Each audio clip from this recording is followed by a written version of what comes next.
Hi, I'm Lindy Whitten. Welcome to the studio. I've just actually moved studio, so it'll be a quick demo today. My son's moved out and so I've taken over the large room. But today I want to talk about how to paint a simple scene and just introduce a few elements that will give you high impact with it. The reference photo will be sitting beside it as I paint. Okay, let's get painting. Today I'm going to be showing you how you can create a very dramatic effect without much. So I've got a very simple photo here as my reference. It's got a silvery grey sea with a streak of light through here, and then very dark hills and clouds, stormy clouds there. I've chosen this purple background. It's a gritted homemade pastel board. It's just a piece of foam core with a purple pre-mixed grit that you can buy, pastel primer that I've put over the top of it. Over at the side here I have a little selection of the hard Conte pastels, just for blocking in and drawing in. And then down here I've got a selection of yellow, because what I want to show you is you can take a very simple scene and then just give it a little pop, and you can make a really great painting out of not too much at all. Over here on the left I've got a box of Great American Artworks, a 39 grey assortment. Okay, so I'm just going to block in now using the Conte pastels, and I want to get a nice straight horizon line, so I'm just going to use a ruler to do that, because I like to have a very straight line.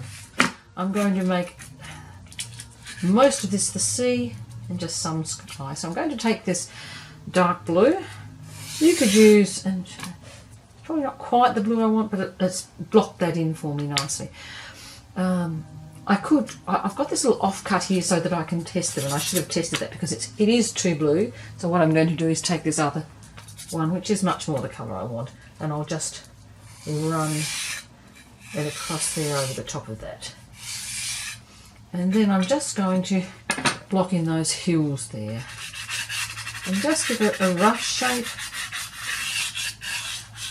You can see they're very soft because I'm losing quite a lot of pastel. I'm doing this on a flat surface, so the pastel dust is just going to go like so, and I'll just mop it up with a cloth as I go, because I don't want to collect a lot of it underneath my painting. If I'm doing it on a vertical surface, I'm going to be using one of my dust catchers. So I'm just going to choose a few different blues here and rough in some distant hills there. I'm going to put in some of these clouds here, so I'm just choosing an assortment of greys, and I'm not being too fiddly about how these clouds are going. I'm just scrumbling in some colour with some various greys. This box has purple greys, lilac greys, pinky greys, has the darks and lights in them. It has blues and greens. So I'm going to put a little bit of most colours in here. I'm just popping in a little bit of a pink grey there, just to give it a bit of a different light, and now some bluey greeny greys in those clouds. I want to pop in some very dark ones now, so I'm just choosing a dark crayon, pastel, and just putting it in. And some of that purple is going to show through, and that will create some of the darks as well. I want to put that dark blue I've used in the hills into the clouds as well.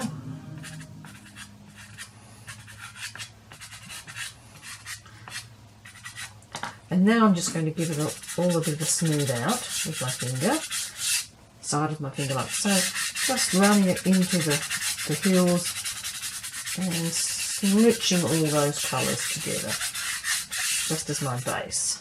So I've got a base there. It's very dark at this stage, and I do want to pick up the highlights in there. So I'm going to go back in now with the lighter colours, and I'm going to put in some tops of clouds there.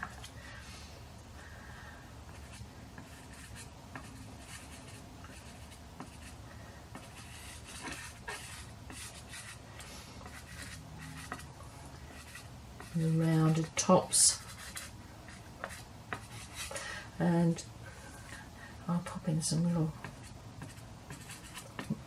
really lightest values of the white there, and a few little spots, and then I'm going to choose a very pale pinky purpley colour to put some in there. And there's quite a lot of cloud coming down here, and I need to pop in a little bit of blue sky colour there just to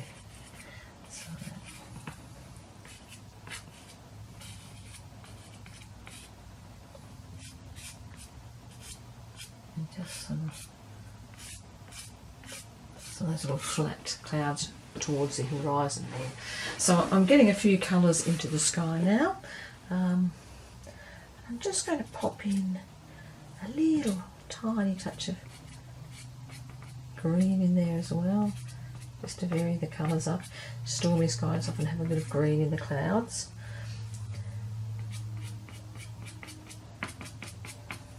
So light and darker colours, and probably a bit of purple in the darks.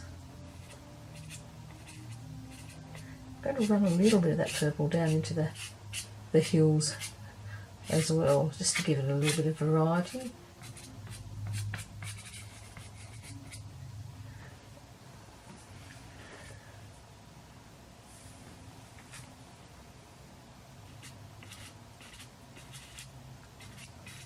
And another bluey green in the darker greys there.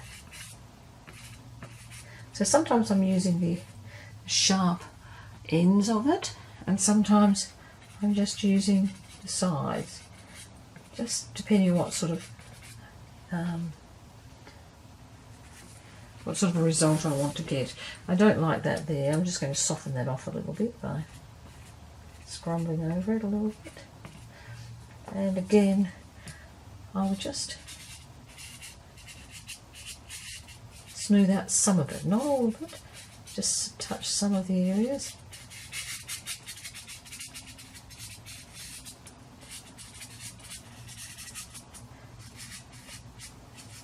I want to leave some crisp edges, but I want to, inside the clouds, I want to have some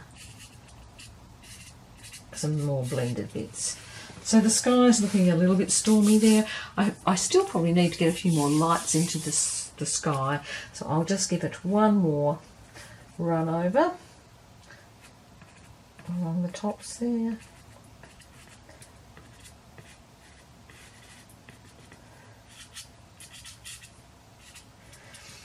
A little bit.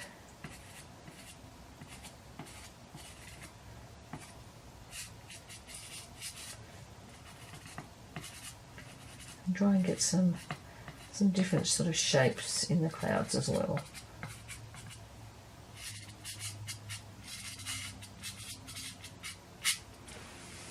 So I'm just satisfied. I just wanted a nice quick sky there. I'm going to take a little bit more of that purple that I used and run it a little bit more into the hills there. And now I'm going to do the sea. So the sea is just a whole lot of scrumbling across there of these greys. So I'm just taking an assortment of greys. There'll be some that are really greeny, bluey greys, and then there'll be some that are warmer greys,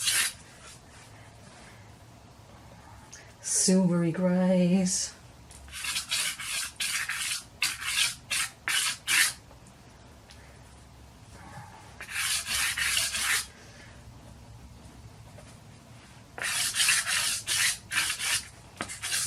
I'm just going to cover. It's just got a few little ripples in it because it's at the edge of the foam core, so I'm just putting a little bit more in there. I might actually push that little lot in there with my finger just to cover those ripples, and I can restore the sparkle shortly. And just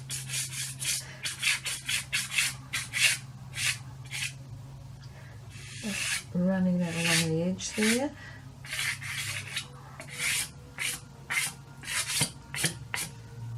And now I'm just going to give it a gentle smooth out as a sort of underpainting for the sparkle that's going to go on the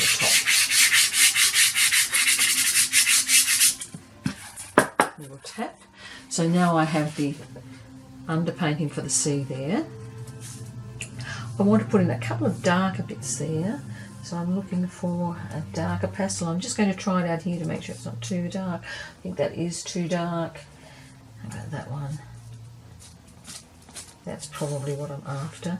And I want this to be a fairly straight one just to start with. So I'm going to use my ruler again and just give it a little edge right across to the other side. And then using that as a guide, I'm going to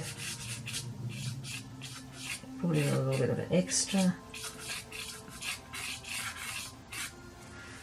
But I do want that to be the darkest part. So I'll probably knock back again using one of the other colours.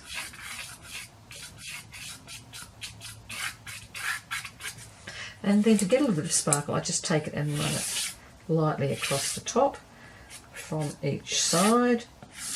And that's just going to hit the hollows and ripples there. And I'm going to put a little bit of lighter here. So take one of my lighter ones and just do the same thing. Now I'm getting some of those little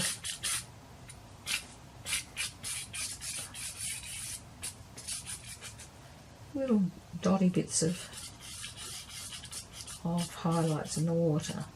Now I'm going to put in this very bright area there, and it's not going to be plain white.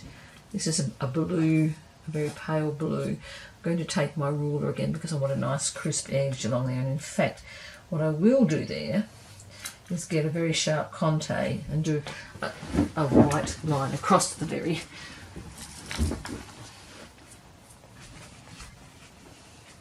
white line really close to the horizon for the sparkle of the shore.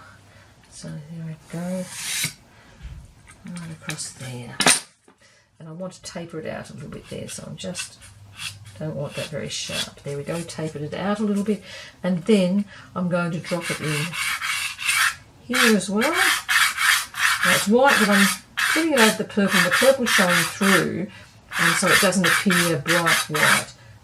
I am going to put some little blues in there as well. I want to really emphasise that.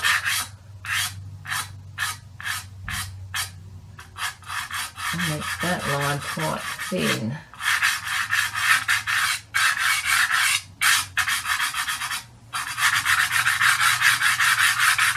Because it's conte and it's quite hard, it's taking up a lot of the pastel underneath it. So I'm going to go back in with a soft pastel because this will leave a lot more pastel on there, and you can see it immediately brightens it up.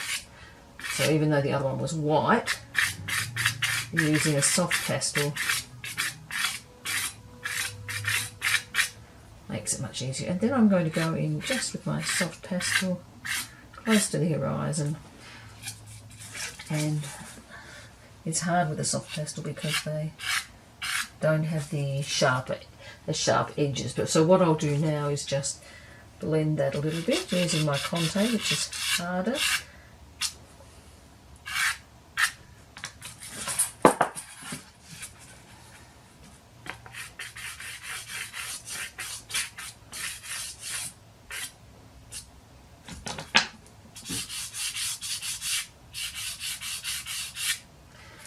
And that's a pretty good approximation of the photo I've got there. Now the last thing I want to do is to really make that painting pop. And what I've got is a selection over here of yellows. And what I'm going to do is just highlight a little bit on the hill there where some light's coming down through that storm. So it's just a tiny little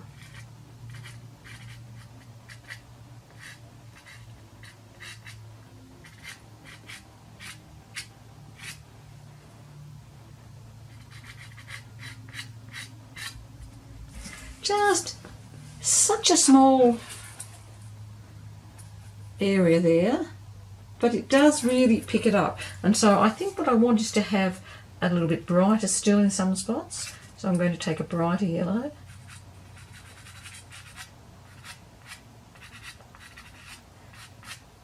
And it's actually optically mixing with the blue of the hill underneath and not giving me the colour I want. So you can see it's making it greener. I'm going to go back in with this more ochre-y, orangey yellow.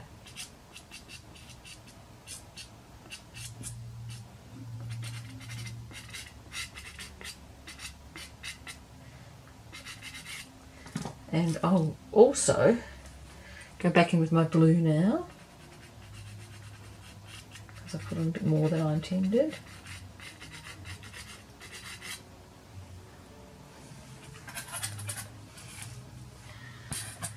And there you can see it gives it a little pop having the yellows against the blues, because they're complementary colours, and you don't need to have a great deal in a painting to give you a sense of something. We don't always need to do a huge painting. We don't need to do a complex scene to portray a mood or a feeling. And so I hope this week you might try looking for a quiet moment somewhere and trying to see how easy it is to create a moody painting.